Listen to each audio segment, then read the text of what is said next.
নমস্কাৰ N K টিভিৰ বিশেষ অনুষ্ঠান এন কে দৰবাৰ মজিয়ালৈ মই প্ৰণয় বৰদলৈ আপোনালোকক জনাইছোঁ স্বাগতম। ইতিমধ্যে নেশ্যনেল ইলেকশ্যন ৱাচ আপোনালোকে জানে এছ'চিয়েশ্যন ফৰ ডেম'ক্ৰেটিক ৰাইটছ এই সংগঠনে শেহতীয়াভাৱে কেতবোৰ তথ্য প্ৰকাশ কৰিছে। এয়া সঁচাকৈ উদ্বেগজনক খবৰ।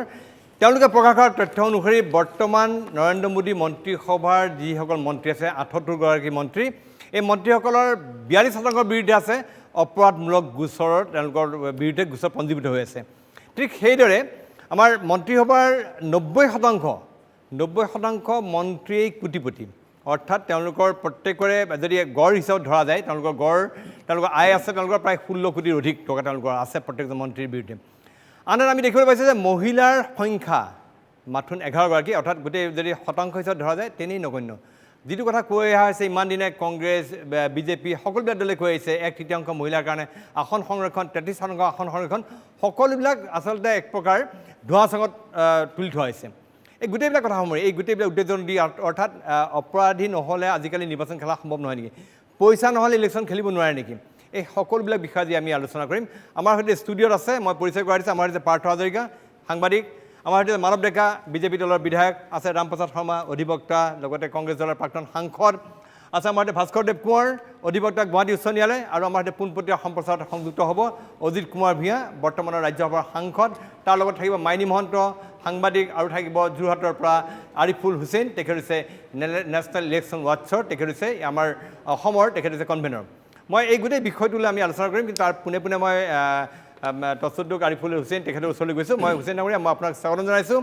আপোনাৰ পৰা জানিব বিচাৰিম আপোনালোকৰ যিটো আপোনালোকে নেশ্যনেল ইলেকশ্যন ৱাটছে বা এছ'চিয়েশ্যন ফৰ ডেম'ক্ৰেটিক ৰাইটছে যিখিনি কথা দিছে, যিখিনি তথ্য দিছে, সেইখিনি সঁচাকৈ উদ্বেগজনক কথা। যিখিনি তথ্য আহিছে এই সন্দৰ্ভত আপোনাৰ কি প্ৰতিক্ৰিয়া, কিমান শতাংশ অপৰাধী মন্ত্ৰীয়ে ভৰি আছে মোদী মন্ত্ৰীসভা, কি ক'ব বিচাৰিব? চাওক, এতিয়াতো আপুনি যিটো ক'লে যে আমাৰ প্ৰায় 40% মন্ত্ৰী এতিয়া অপৰাধৰ অভিযোগত অভিযুক্ত। তো এই যিটো প্ৰক্ৰিয়া, এই প্ৰক্ৰিয়াটো আজি কিছু বছৰ ধৰি পেলাই প্ৰায় ২০-৩০ বছৰ ধৰি পেলাই আমাৰ গোটেই ৰাজনৈতিক প্ৰেক্ষাপটত আমি দেখা পাইছোঁ যে ক্ৰমাৎ দুটা কথা খুব বৃদ্ধি হৈছে। এটা হৈছে যে ক্ৰিমিনেল ৰেকৰ্ড থকা মানুহবোৰ ক্ৰমাৎ বেছিকৈ ৰাজনীতিলৈ আহিবলৈ লৈছে, তেখেতসকলে নিৰ্বাচনত জয়ী হ'বলৈ লৈছে, আৰু তেখেতসকলে আমাৰ নিচিনা সাধাৰণ জনসাধাৰণক এজন ক্ৰিমিনেল ৰেকৰ্ড থকা মানুহে প্ৰতিনিধিত্ব কৰিবলৈ আৰম্ভ কৰিছে।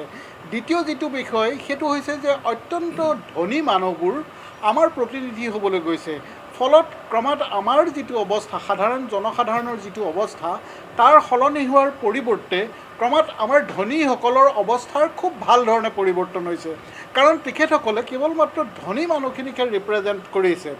এতিয়া থাৰ্ড যিটো বিষয় সেইটো হৈছে যে ক্ৰমাৎ আমাৰ ইলিটাৰেট, অশিক্ষিত, কম শিক্ষিত মানুহসকলে ৰাজনীতিৰ পথাৰলৈ আহিছে। আৰু আজি যদি আপুনি চাই আমাৰ যিকেইখন নতুন যিটো মন্ত্ৰীসভা, মোদী চৰকাৰৰ যিটো মন্ত্ৰীসভা, সেই মন্ত্ৰীসভাত আপুনি দেখা পাব যে ক্লাছ 8লৈকে পঢ়া 2জন মন্ত্ৰী আছে, প্ৰায় 6-7জন মন্ত্ৰী আছে যিকেইজন হায়াৰ ছেকেণ্ডেৰীলৈকে পঢ়া, তাৰ ভিতৰত আমাৰ অসমৰ এজনো আছে, লগত আনকি অমিত শ্বাহো ক্লাছ হায়াৰ ছেকেণ্ডেৰীলৈকেহে পঢ়া। তো গতিকে এই যিটো অৱস্থা যে শিক্ষাগত অৰ্হতা ইমান কম থকাৰ পিছতো তেখেতসকলে এনেকুৱা এটা অত্যন্ত গধুৰ দায়িত্ব তেখেতসকলে ল'বলৈ আহিছে। চতুৰ্থ যিটো বিষয় অত্যন্ত গুৰুত্বপূৰ্ণ সেইটো হৈছে যে যিটো মেল চভিনিজিম, আমাৰ গণতন্ত্ৰত যিটো পুৰুষ বৰ ধাৰণা, সেই ধাৰণাটো বাৰে বাৰে সকলো ৰাজনৈতিক দলে প্ৰতিষ্ঠা কৰিছে। কোনো ৰাজনৈতিক দলে আমাৰ গণতান্ত্ৰিক প্ৰমূল্যটোক শক্তিশালী কৰাৰ ক্ষেত্ৰত একেবাৰে আকৰ্ষিত বা ইচ্ছা নাই তেখেতসকলে ইকুৱেল ৰিপ্ৰেজেণ্টেশ্যন, মহিলাৰ ৰিপ্ৰেজেণ্টেশ্যন তেখেতসকলে বঢ়াবৰ কাৰণে কোনো পদ্ধতি তেওঁলোকে নলয়। মহিলাৰ ভোটটো লাগে, কিন্তু তেখেতসকলক সমান অধিকাৰ দিয়াৰ ক্ষেত্ৰত তেখেতসকলে কেতিয়াও কোনো প্ৰচেষ্টা নচলায়। এই যিটো ছিটুৱেশ্যন যে আপুনি ভাবক 1947ৰ পিছৰ যিসকল আমাৰ পুৰুধা ব্যক্তিয়ে আমাক নেতৃত্ব দিছিলে, প্ৰথম স্বাধীন ভাৰতত যিসকলে নেতৃত্ব দিছিলে, তেখেতসকলৰ অদ্যৱন্ত যিটো অৱস্থা, তেখেতসকলৰ শিক্ষা দীক্ষা, তেখেতসকলৰ পণ্ডিতালী, আৰু এতিয়াৰ যিটো আমাৰ লোকসভা হৈছে আৰু যিসকল মন্ত্ৰী হৈছে তেখেতসকলৰ পণ্ডিতালী আপুনি কম্পেয়াৰ কৰি চাবচোন। বৰ দুখ লগা যেন লাগে যে এই মানুহখিনিৰ কোনো ধৰণৰ আমাৰ যিসকলে আমাক এতিয়া প্ৰতিনিধিত্ব কৰিছে তেখেতসকলৰ পণ্ডিতালিৰ ওপৰত এতিয়া সাংঘাতিক ধৰণে আমাৰ সন্দেহ আছে। তো এই যিটো অৱস্থা, এই অৱস্থাটো চাগে খুব সোনকালে সলনি কৰাটো বৰ দৰকাৰ হৈ আহিছে। মই আপোনাৰ ওচৰলৈ আহিম, আপোনাৰ পৰা সবিস্তাৰে এই বিষয়ে জানিবলৈ চেষ্টা কৰিম। আমি অলপ ষ্টুডিঅ' আলোচনাৰ মাজলৈ আহিছোঁ। পাৰ্থ হাজৰিকা আছে। প্ৰথমতে আমি এই মূল বিষয়টো কথা পাতোঁ যে অপৰাধ আৰু ৰাজনীতি এক প্ৰকাৰ একেটা মুদ্ৰা ইপিঠি হৈ পৰিছে নেকি? আমাৰ আন নালাগে, সাংসদসকলৰো বহুতৰ বিৰুদ্ধে অভিযোগ আছে, কিন্তু তাৰ বিৰুদ্ধে এতিয়া দেখিবলৈ মোদী মন্ত্ৰীসভাৰ 42% মন্ত্ৰীৰ বিৰুদ্ধে আছে অপৰাধমূলক গোচৰ, অৰ্থাৎ অপৰাধী আৰু ৰাজনীতি, অপৰাধ আৰু ৰাজনীতি ক'ৰবাত একেটা মুদ্ৰা ইপিঠি যেন হৈ পৰিছে। কি ক'ব? প্ৰায় তেনেকুৱাই হৈ গৈছে। মোদী কেবিনেটৰ এতিয়া আপুনি যিটো 42% কথা কৈছে, তাৰ পৰা যদি আপুনি আকৌ ভাগ কৰি পেলাই চায়, তেতিয়া দেখিব যে 24% পৰা 31% মন্ত্ৰী তেওঁলোকৰ বিৰুদ্ধে চিৰিয়াছ ক্ৰিমিনেল অফেন্স আছে। এজনৰ বিৰুদ্ধে হত্যাৰ গোচৰ আছে, এজন নহয় কেইবাজন, 4জনৰ বিৰুদ্ধে হত্যাৰ গোচৰ আছে। আৰু তাতকৈ আটাইতকৈ আইৰনিক কথাটো কি আপুনি চাওক, যিজনক এইবাৰ মিনিষ্টাৰ অফ MOS দিছে, মিনিষ্টাৰ অফ ষ্টেট দিছে হোম এফেয়াৰ্ছ, নীতিশ প্ৰামাণিক, তেওঁৰ এগেইনষ্টত কেছ আছে ছেকশ্যন 302 মাৰ্ডাৰ আৰু ছেকশ্যন 307 এটেম্প টু মাৰ্ডাৰ। আপুনি ভাবি চাওক যে হোম ডিপাৰ্টমেণ্ট মানে যিটো গৃহ মানে আমাৰ পুলিচ যি চলাব, গোটেই ভাৰতবৰ্ষৰ যি পুলিচ চলাব, মিলিটাৰী চলাব বা মানে পেৰামিলিটাৰী চলাব, কিবা চলাব, এই এনেকুৱা যিজন মানুহ, তেনেকুৱা এজন মানুহৰ মন্ত্ৰিত্ব দিছে ডেকা ল'ৰা। তেওঁ আটাইতকৈ কম বয়সীয়া ল'ৰা হ'ল নীতিশ প্ৰামাণিক। তেওঁ মাৰ্ডাৰ আৰু এটেম্প টু মাৰ্ডাৰ কেছত তেওঁ কেছ আছে। আপুনি ভাবি চাওক, তাৰমানে তেওঁলোকৰ মাজত যিটো ৰাজনৈতিক কম্পালচন, বাধ্যবাধকতা, সেইটোৰ কাৰণেহে এনেকুৱাবিলাক হৈছে বুলি মই ভাবোঁ। কথাটো এনেকুৱা নহয় যে কোনোবা এজন মানুহক টানি আনিছে তই অপৰাধীৰ কাৰণে মোৰ পাৰ্টিত জইনটো, এনেকুৱা নহয়। গোটেই ছিষ্টেমটো এনেকুৱা হৈ গৈছে যে যাৰ টকা আছে সি সোনকালে আহিব পাৰিব। কাৰণ আপুনি এতিয়া দেখিব যে টকা নোহোৱাকৈ ইলেকশ্যন খেলাটো প্ৰায় অসম্ভৱ। খুব কম সংখ্যক মানুহ আছে যি কম টকা খৰচ কৰি ইলেকশ্যন জিকিছে বা ইলেকশ্যন খেলিছে। এতিয়া যথেষ্ট টকা লাগে ইলেকশ্যন খেলিবৰ কাৰণে। আৰু ইলেকশ্যন কথাটো এনেকুৱা নহয় যে মানে মানুহে যে কোনোবাই ক'ব যে কিমান টকানো লাগে, নহয়, লাগে টকা এইকাৰণে লাগে যিমানখিনি কাম কৰিবলগীয়া হয় ইলেকশ্যন খেলাৰ সময়ত, সেইখিনিৰ কাৰণে যথেষ্ট টকাৰ প্ৰয়োজন হয়। হয়তো দলে টকা দিয়ে, হয়তো দলে খৰচ দিয়ে, বেলেগ কথা, কিন্তু প্ৰাৰ্থীজনে নিজৰ ফালৰ পৰাও তেওঁৰ আগতীয়াকৈ যিটো প্ৰিপেৰেশ্যন, মই যিমান দূৰ জানো যে আগতীয়া প্ৰিপেৰেশ্যনত যথেষ্ট টকা লাগে। সেই টকাখিনিত নাথাকিলে এনেকুৱা মানুহ সোনকালে ইয়ালৈ আহিব নোৱাৰে। মই পাৰ্থ হাজৰিকা যিটো কথা কৈছে, এটা গুৰুত্বপূৰ্ণ কথা তেওঁ উত্থাপন কৰিছে যে কৈছে নীতিশ প্ৰামাণিক এজন, তেওঁৰ বিৰুদ্ধে আছে হত্যাৰ গোচৰ, আৰু সেই ব্যক্তিজনে আজি আমাৰ দেশৰ কেন্দ্ৰীয় গৃহ ৰাজ্যমন্ত্ৰী। অত্যন্ত ভয়ানক, অত্যন্ত উদ্বেগজনক খবৰ।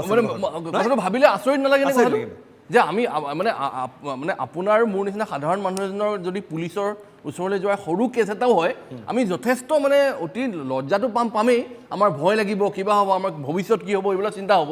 কিন্তু এওঁলোকৰ নিচিনা মানুহে গৈ পেলাই MOS হৈছে হোম এফেয়াৰ্ছৰ।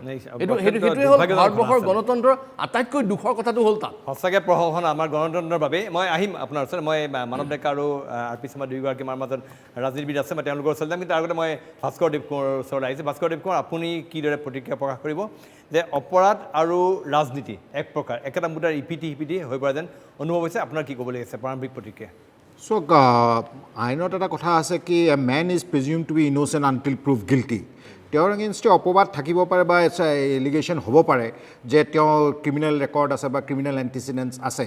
মই আইনৰ দৃষ্টিভংগীত চাওঁ যে যিবিলাক কেছত ধৰক আপোনাৰ যিবিলাক কেণ্ডিডেটে ইলেকশ্যন কণ্টেষ্ট কৰে, তেওঁলোকৰ 3 প্ৰকাৰৰ কেছ থাকে। কিছুমান কেছ ইনভেষ্টিগেশ্যন ষ্টেজত থাকে, কিছুমান কেছত চাৰ্জশ্বিট হয়, আৰু কিছুমান কেছত ট্ৰায়েল প্ৰক্ৰিয়াটো চলি থাকে।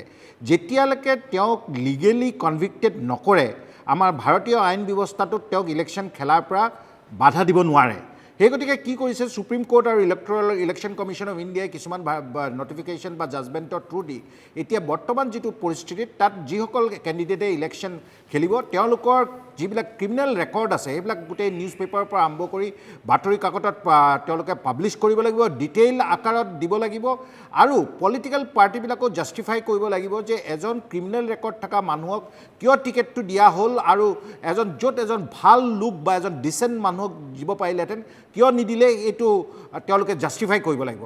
আৰু ইলেকশ্যন কমিশ্যনৰ ফালৰ পৰা আজিলৈকে ভাৰতৰ উচ্চতম ন্যায়ালয়ত জনোৱা নাই যে কোনো পলিটিকেল বা ৰাজনীতিক পাৰ্টিয়ে যে এই যিবিলাক ডাইৰেকশ্যন আছে সুপ্ৰিম কোৰ্টৰ ডাইৰেকশ্যনবিলাক যে ক্ৰিমিনেল এণ্টিচিডেণ্ট থকা লোকক টিকেট দিব নালাগে সুপ্ৰিম কোৰ্টৰ দৃষ্টিগোচৰ কৰা নাই আৰু ভাৰতীয় আইন ব্যৱস্থাটো যেতিয়ালৈকে সংশোধন নহয় যে ক্ৰিমিনেল জাষ্ট বিকজ কাৰ্বাৰ এগেইনষ্ট 302 মাৰ্ডাৰ কেছ আছে কাৰণে ইলেকশ্যন খেলিব নোৱাৰে সেইটো নহয় মই উদাহৰণস্বৰূপে ক'ব বিচাৰিছোঁ গোৱালপাৰাৰ এইবাৰ যিজন কেণ্ডিডেট গোৱালপাৰা ইষ্টৰ পৰা জিকিছে খালেক তেখেতৰ এগেইনষ্টে এটা মাৰ্ডাৰ কেছ আজি 20 বছৰে চলিলে সুপ্ৰিম কোৰ্টৰ ডাইৰেকশ্যনত সেইটো ডে টু ডে বেচিছত ট্ৰায়েল চলাবলৈ ক'লে বা তাৰ এগেইনষ্টে যিহেতু পেণ্ডিং আছিল সেই গতিকে ছেশ্যন কোৰ্টে তেওঁৰ এগেইনষ্টে চাৰ্জ ফ্ৰেম কৰিলে কিন্তু গুৱাহাটী উচ্চ ন্যায়ালয়ে তেওঁক চাৰ্জতে ডিচাৰ্জ কৰিলে চ' তেওঁ যেতিয়াই ইলেকশ্যন খেলে সদায় সেইটো ওলাইছিল যে তেওঁৰ এগেইনষ্টে মাৰ্ডাৰ কেছ থাকে বহুতবিলাক মই এনেকুৱা ৰাজনীতিক দেখিছোঁ এইবাৰ যোনে ইলেকশ্যন আছে কিছুমান মাইনৰ অফেন্স কেতিয়াবা গিৰিয়েক ঘৈণীয়েকৰ মাজত কাজিয়া হ'লেও যদি কিবা এখন FIR দিছে তেতিয়াও মানে সেইটো যেতিয়া আপুনি ইলেকশ্যন নমিনেশ্যন ফাইল কৰিব তেতিয়া আপোনাৰ সেইবিলাক ডিছক্ল'জ কৰিব লাগে হয়তো সেইবিলাক কেছ ফাইনেল ৰিপৰ্ট হৈছে ইলেকশ্যনৰ আগত ফাইনেল ৰিপৰ্টৰ কপিটো পোৱা নাই কিন্তু তেতিয়া দেখা যায় যে কিছু লোকে সেইবিলাকে এনেকুৱা ধৰণে ক'ব যেন তেওঁৰ এগেইনষ্টে নাৰী নিৰ্যাতনৰ কেছ আছে তেওঁৰ এগেইনষ্টে ৰেপৰ এলিগেশ্যন আছে ভাৰতীয় আইন ব্যৱস্থাত যেতিয়ালৈকে এজন মানুহক 2 বছৰতকৈ অধিক কাৰাদণ্ড নিদিয়ে তেতিয়ালৈকে তেওঁক ইলেকশ্যন খেলাটো বঞ্চিত কৰিব নোৱাৰে আৰু আমি এজ এ ভোটাৰ আমি যি ধৰণে আমি কেণ্ডিডেট আমি চইচ কৰিম তেওঁলোকেহে জিকিব সেই গতিকে মই ভাবোঁ যে ভাৰতীয় আইন ব্যৱস্থাটো যেতিয়ালৈকে সংশোধন নহয় এনেকুৱা ধৰণৰ আলোচনা কৰি আমি বিশেষ তাৎপৰ্য মই ৰামপ্ৰসাদ শৰ্মা ডাঙৰীয়া আছে আপুনিও সংসদৰ আছিলে আপুনি কি ক'ব যে এনেকুৱা এটা অৱস্থা আহি গ'ল যে যিসকল মন্ত্ৰী 78গৰাকী মন্ত্ৰী আছে তাৰে 42% তেওঁলোকৰ বিৰুদ্ধে অপৰাধমূলক গোচৰ আছে আৰু আন নালাগে এতিয়া যিটো কথা আহিছে যে কেন্দ্ৰীয় গৃহ ৰাজ্যমন্ত্ৰী প্ৰামাণিকৰ বিৰুদ্ধে আপোনাৰ হত্যাৰ গোচৰ আছে আৰু সেইজনে দেশৰ আইন শৃংখলা ৰক্ষাৰ দায়িত্বত আছে মই দুইটা এংগলত ক'ম প্ৰথম হ'ল আপোনাৰ দীনেশ গোস্বামীৰ যোনটো ইলেকশ্যন ৰিফৰ্মৰ কমিটি ৰিপৰ্ট আছিলে 80 দশকৰ মানে 80s সেই আজিলৈ সম্পূৰ্ণ ইমপ্লিমেণ্ট হোৱা নাই পাৰ্ট বাই পাৰ্ট সুপ্ৰিম কোৰ্টৰ অৰ্ডাৰ বা জাজমেণ্ট থ্ৰু ইমপ্লিমেণ্ট কৰাৰ চেষ্টা কৰা হৈছে কিন্তু ইলেকশ্যন কমিশ্যনো চিৰিয়াছ নহয় and political parties R also' not serious on that line এইটো অত্যন্ত উদ্বেগজনক কথা নহ'লে বহুতখিনি ৰিফৰ্ম হ'ব লাগে আজি প্ৰামাণিক যোনটো হোম মিনিষ্ট্ৰীৰ দায়িত্ব দিয়া হৈছে অৱশ্যে তেওঁ কনভিকশ্যন নহ'ব পাৰে অভিযুক্ত হৈছে হ'লেও সেই দায়িত্ব তেওঁক দিব নালাগিছিলে বেলেগ মন্ত্ৰী বা বেলেগ ডিপাৰ্টমেণ্ট দিয়াটো উচিত আছিলে এইটো দিনক ভুল মোদী ডাঙৰীয়া হৈছে আচ্ছা 2 নম্বৰ এংগল হ'ল আপোনাৰ আজি মইতো ইলেকশ্যন খেলিছোঁ যিহেতু পাৰ্টীৰ কোনো স্থিতি নাছিলে 99, 2006, 2014 জিকিছোঁ আকৌ এবাৰ খেলিছোঁ এবাৰ আহিছোঁ আকৌ 2-3বাৰ খেলিম কিন্তু মই দেখি আহিছোঁ আনলেছ যেতিয়ালৈ আপুনি 5 বছৰে গ্ৰাছ ৰুটত টোটেলি কানেক্টেড নহয় কণ্টেক্ট নহয় there is difference between Vivekananda কৈছিলে contact and connectivity connect means আপোনাৰ সংযোগ বা লগাতাৰ মানে একদম কণ্টিনিউৱাছ এটা ৰিলেশ্যন যেতিয়ালৈ মই ভোটাৰলৈ গঢ়ি নতুলোঁ ধন বল আৰু বাহুবল লাগে প্ৰয়োজন হৈ গৈছে একদম পুৰা নহ'লে নিৰ্বাচন খেলিব নোৱাৰিব আৰু এটা কথা কি সুভাষ চন্দ্ৰ বোস ডাঙৰীয়া হয়তো কৈছিলে একজেক্টলি তেখেতে কোনে কৈছিলে এইটো 40s আৰ্লি 40s যেতিয়া ভাৰত স্বাধীন হোৱাৰ সময় আহি গৈছিলে আফটাৰ 1942 আন্দোলন তেতিয়া তেখেতে কৈছে 50 বছৰলৈ ভাৰত ডেম'ক্ৰেটিক কাণ্ট্ৰি হ'বলৈ উপযুক্ত নহয় our country is not fit to be a democratic country for until 50 years hence মই আজি দেখিছোঁ he was not only right but 50 years নহয় 100 years আমি right ঠিক আছে কিয় 830 টকা যদি আমি ভোট বিক্ৰী কৰোঁ 830 টকাত আৰু দাম ইমান এনেকুৱা মূল্যবৃদ্ধি হৈ আছে that means we sell our vote for money Definitely, we will sell our vote for money. মই আহিম মানৱ ডেকাৰ ওচৰত আকৌ এবাৰ যাম কাৰণ একেলগে আৰু বাকীজনৰ কথা সুধিলোঁ আৰু যিহেতু মানৱ ডেকা অকল বিজেপি দলক প্ৰতিনিধিত্ব কৰিব মই যাব বিচাৰিছোঁ মাইনী মহন্ত আমাৰ সৈতে আছে মাইনী মহন্তৰ ওচৰলৈ গৈছে মাইনী মহন্ত এই গোটেই সামগ্ৰিক বিষয়টোৰ ওপৰত আপোনাৰ প্ৰাথমিক প্ৰতিক্ৰিয়া কংগ্ৰেছ বা বিজেপি পলিটিকেল পাৰ্টি আনা নাই যে মই ঠিক আছে মই মাইনী মহন্তৰ ওচৰলৈ গৈছোঁ মাইনী মহন্ত এই যিটো কৈছে অপৰাধ আৰু ৰাজনীতি আমি দেখিবলৈ পাইছে একাকাৰ হৈ পৰিছে আৰু এইবাৰ মোদী মন্ত্ৰীসভাৰ 42% মন্ত্ৰীয়ে আচলতে তেওঁলোকৰ বিৰুদ্ধে বিভিন্ন অপৰাধমূলক গোচৰ আছে সেই বিষয়ত আমি পুনৰ আলোচনা কৰিব বিচাৰিছোঁ মাইনী মহন্তৰ প্ৰাথমিক প্ৰতিক্ৰিয়া কি চাওক প্ৰণয় এই যে বিষয়টো আমি আলোচনা কৰিছোঁ এতিয়া নিৰ্বাচন হৈ গ'ল বিধায়ক হ'ল মন্ত্ৰী হ'ল তাৰপিছত এনেকুৱা এটা পৰিৱেশত আমি এই বিষয়টো ADR ৰিপৰ্টটো অহাৰ কাৰণে আমি এইটো আলোচনা কৰিবলৈ লৈছোঁ। এতিয়া মোৰ প্ৰথম কথাটো হৈছে কি যে যেতিয়া এজন অপৰাধত অভিযুক্ত ব্যক্তিয়ে যেতিয়া নিৰ্বাচনত অৱতীৰ্ণ হ'বলৈ যায়, প্ৰথম যেতিয়া তেওঁ মনোনয়ন দিয়ে, তেওঁক সমৰ্থন দি দুজনৰ নতুন হ'লেতো 10জনেই কৰিব লাগে, 10জনেই চহী কৰিব লাগে। এতিয়া সেই 10জন মানুহে জানে নাজানে সেইজন অপৰাধত অভিযুক্ত বুলি? তেওঁক 1 লাখ মানুহে ভোট দিছে, সেই 1 লাখ মানুহে জানে নাজানে তেওঁ অভিযুক্ত বুলি? ধৰি ল'লোঁ যে 1 লাখৰ কিছু সংখ্যক একেবাৰে অজ্ঞ মানুহ আছে, কিন্তু আটাইবোৰতো একেবাৰে অজ্ঞ নহয়, তেওঁলোকেতো ভোট দিছে। তাৰমানে কি অপৰাধৰ এটা সামাজিক গ্ৰহণযোগ্যতা আহি গৈছে।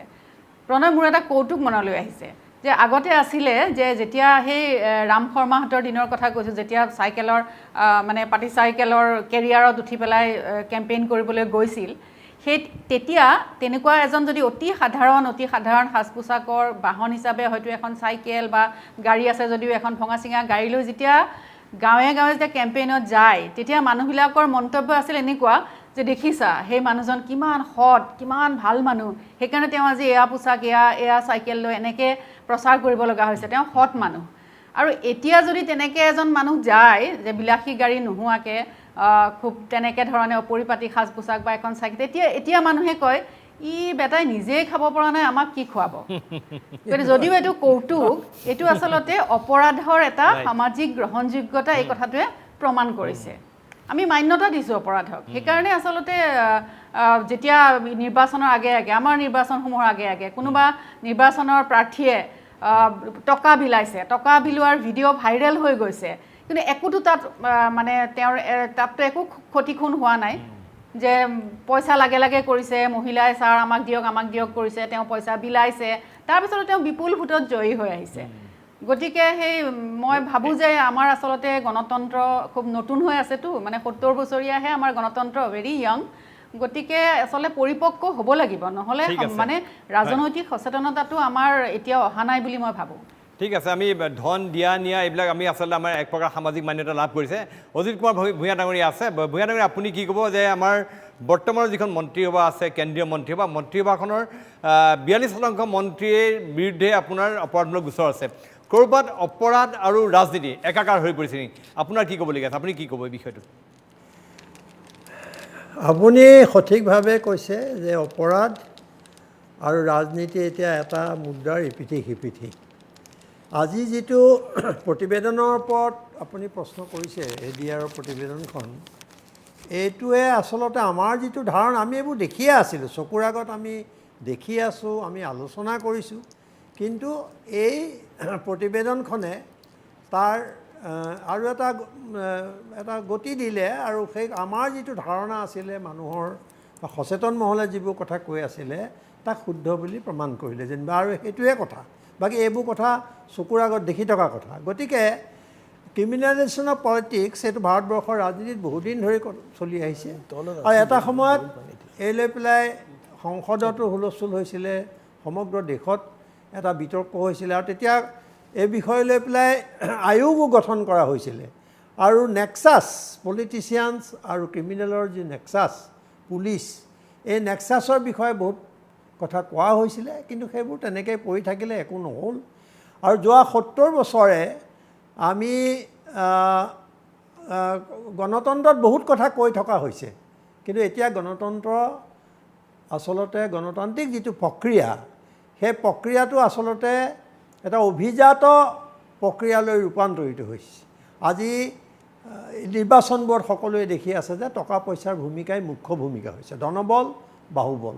গতিকে ক'ৰবাত হয়তো আছে মানুহ, সৎ মানুহ আছে, কিন্তু তেওঁলোক অসহায় হৈ পৰিছে টকা পইচাৰ ওচৰত।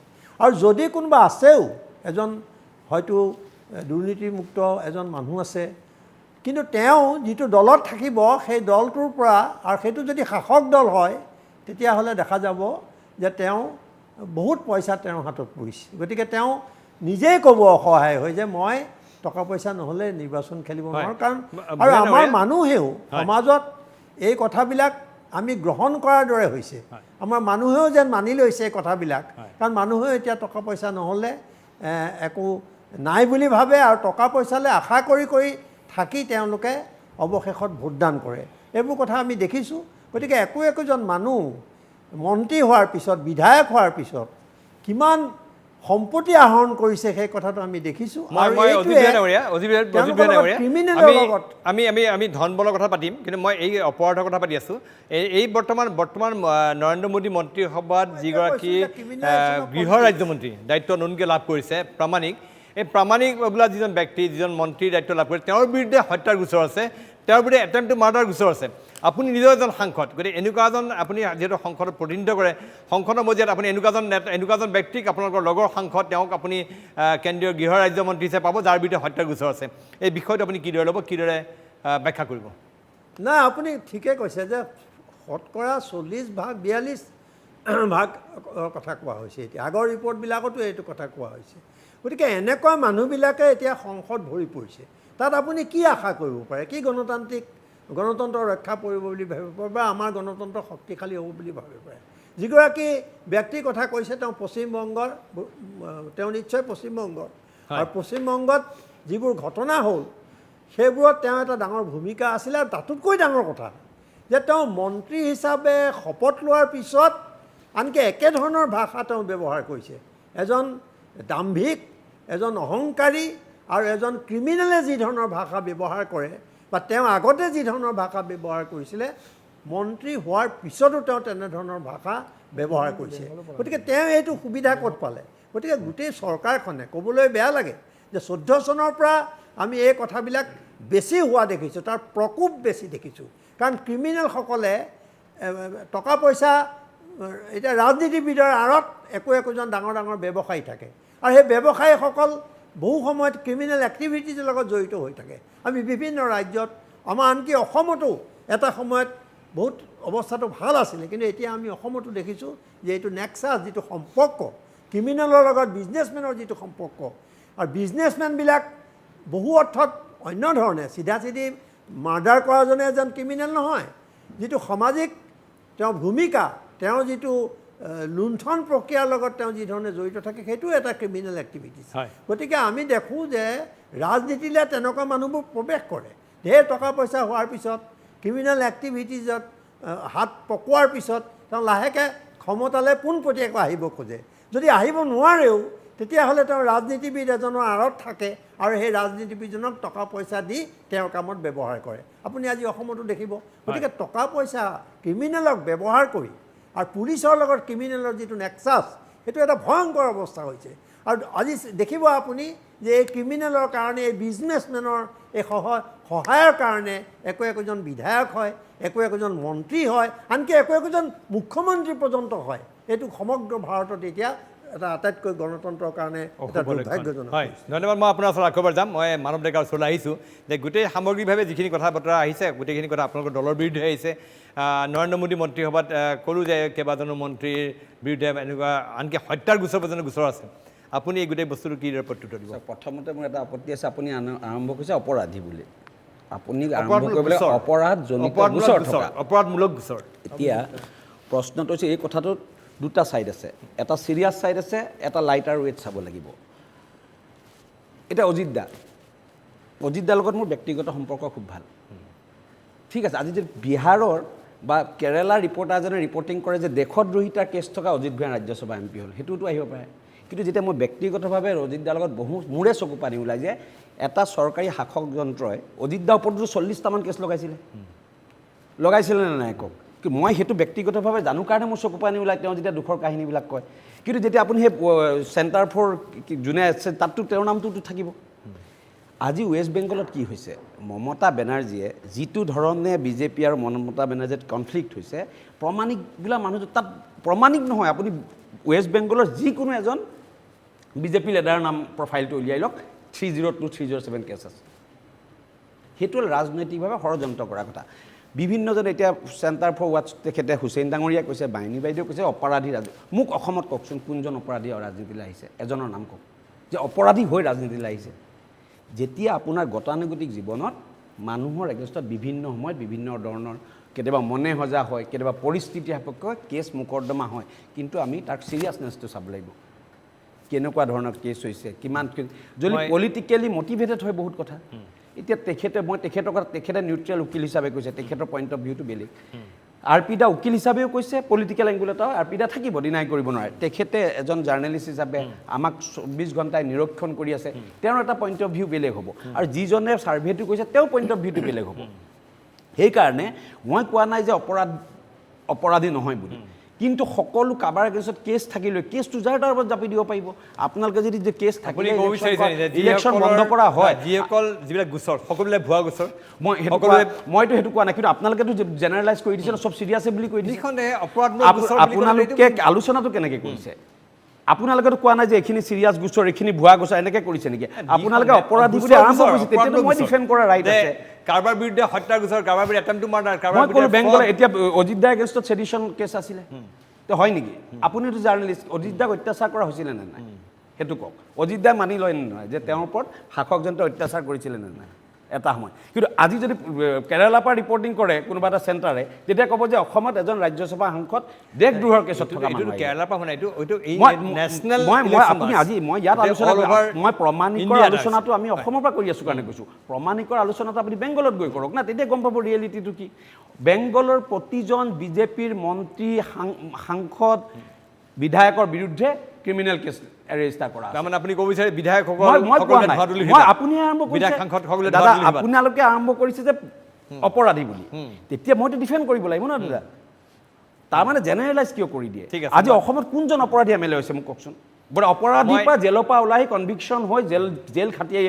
অসম বিধানসভাৰো কেইবাজনো বিধায়কৰ বিৰুদ্ধে অপৰাধমূলক গোচৰ আছে, কেইবাজনো প্ৰবঞ্চনাৰ গোচৰত জেল যাবলগীয়া আছে, কেইবাজনো ফাঁকি মাৰি কেনেকৈ বিজেপিলৈ গৈ ৰক্ষা পৰে, উদাহৰণ বহুত আছে। যেনেকৈ আপুনি কৈছে যে অপৰাধমূলক গোচৰ আছে, মই মানি লৈছোঁ আছে, কিন্তু আপুনি জেনেৰেলাইজ যদি কৰি দিয়ে মানে অপৰাধমূলক গোচৰ থকা মানে যে মানুহ এজন অপৰাধী, সেই কথাটো মানুহক দুখ দিয়ে।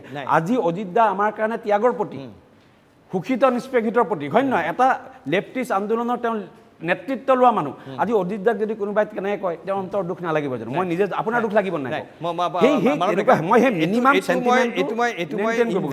দ্বিতীয়তে প্ৰণয় দা আৰু এটা কথা, আপোনালোকে যে কৈছে কোটিপতি, মই কৈ আছোঁ সেইটো বিষয়ে এতিয়া পতা নাই। মাইনী মহন্ত কিবা এটা ক'ব বিচাৰিছিল, মাইনী মহন্ত। হয়, মাইনী মহন্ত। নহয়, মানৱ ডেকাই যিটো কথা কৈছে, মই কিন্তু অপৰাধী বুলি কোৱা নাই, মই অপৰাধত অভিযুক্ত বুলিয়ে কৈছোঁ। তেওঁ কৈছে মাইনী বাইদেউ কৈছে অপৰাধী বুলি, মই অপৰাধী বুলি কাকো কোৱা নাই। মানে চাৰ্জ ফ্ৰেম, মই লিগেল টাৰ্মটো ইমান নাজানিব, আৰ পি দা আৰু দাদাই জানিব।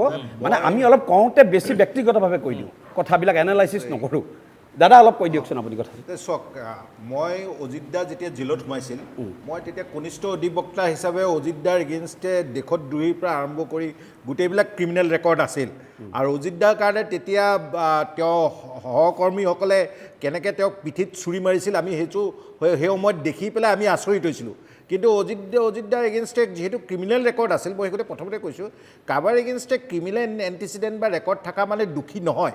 কিন্তু সেইবুলি এইটোও নহয় যে যিসকল ৰাজনীতিকবিদসকলৰ এগেইনষ্টে গোচৰ আছে, ৰাজনীতিক দলবিলাকে চাব লাগে যে তেওঁলোকৰ এটা নিজৰ ইন হাউচ এটা এনকুৱাৰী কৰিব লাগে যে এই গোচৰবিলাকৰ কিমান চিৰিয়াছনেছ আছে। আজি ধৰক যেতিয়া অখিল গগৈয়ে যেতিয়া ইলেকশ্যন কণ্টেষ্ট কৰিছিল, তেওঁৰ এগেইনষ্টে ন্যায় এটা কেছ চলি আছিল। আজি অখিল গগৈ নিৰ্দোষী হৈছে, সেইটো বেলেগ কথা। মই অখিল গগৈকো 5বাৰমান জেলৰ পৰা উলিয়াওঁতে তেওঁ মই অধিবক্তা আছিলোঁ।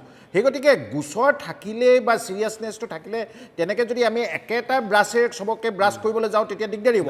কিন্তু কথাটো হ'ল কি, মই এটা কথা মই আপোনাক এটা কথা কৈছোঁ যে যিসকল আজি ধৰক ইউ পি, বিহাৰ বা আজি অসমৰে যিবিলাক কিছুমান এমএলএ আমি এগেইনষ্টে যিবিলাক এলিগেশ্যন দেখিছোঁ, যথেষ্ট চিৰিয়াছ।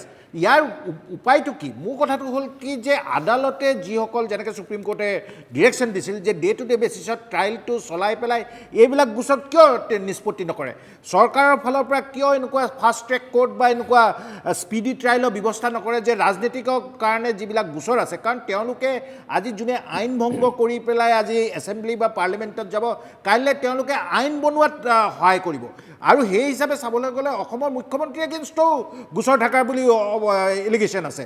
তো সেই গতিকে যিসকল ৰাজনীতিকবিদৰ এগেইনষ্টে এনেকুৱা ধৰণৰ চিৰিয়াছেই হওক বা যেনেকুৱা ধৰণেই গোচৰ নহওক, মোৰ কথাটো হ'ল কি যে Fast day to track day হ'ব বেচিছত ট্ৰায়েলত চলি ঠিক আছে। এইবিলাক গোচৰত আইডিয়া সেইটোতো তেওঁলোকে আমি যদি welcome দুখী কৰি হয় আপিদা হয় নে নহয়? তেতিয়াহ'লে ঠিক আছে। তেওঁলোকক Fast ইলেকশ্যন track হ'ব কণ্টেষ্ট কৰিব ঠিক লাগে আছে। আৰু ৰাইজৰ মাজতো এটা সজাগতা কৰিব লাগে যে যিসকলে তেওঁলোকে যদি ভাবে যে এইজন মানুহৰ এগেইনষ্টে এনেকুৱা চিৰিয়াছ অফেন্স আছে তেতিয়াহ'লে তেওঁক এগেইনষ্টে ভোট দি দিব ঠিক আছে মই আচলতে মানৱ ডেকাৰ কথাটো অলপমান ভুলকৈ ক'লে মানৱ ডেকা আমি কেতিয়াও কোৱা নাই যে অপৰাধী বুলি কৈ দিয়া নাই অপৰাধমূলক মানে গোচৰ। লাইনটো, মই মানে আৰম্ভণিতে intentionটো, কৈছোঁ, কোৱা নোকোৱাটো অপৰাধমূলক বেলেগ কথা। গোচৰ আছে।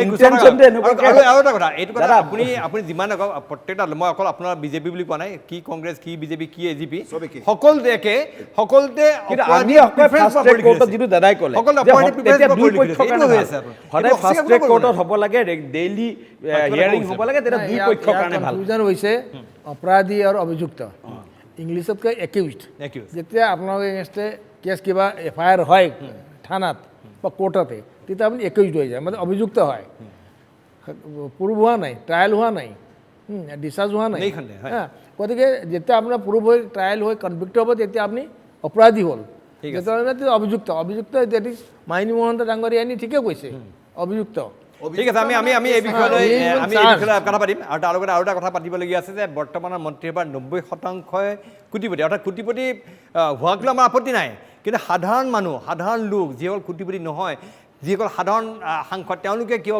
সাংসদ হ'ব মানে মন্ত্ৰী হোৱাৰ যোগ্যতা নাই নেকি যে আজিকালি মন্ত্ৰীসভাত প্ৰৱেশ কৰাৰ অৰ্হতা কোটিপতি হৈ পৰিছে নেকি